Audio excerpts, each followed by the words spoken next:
Dear friends, we are sailing, not actually sailing, motoring.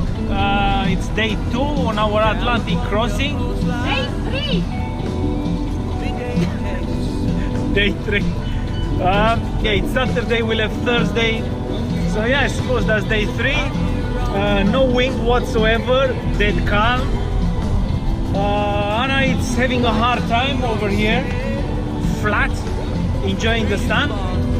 And tomorrow we're hoping for some more wind so we can get the sails up and move.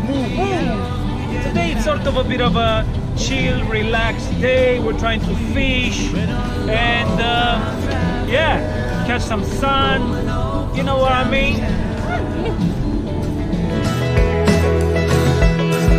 Seen so many places, still don't know where I'm bound.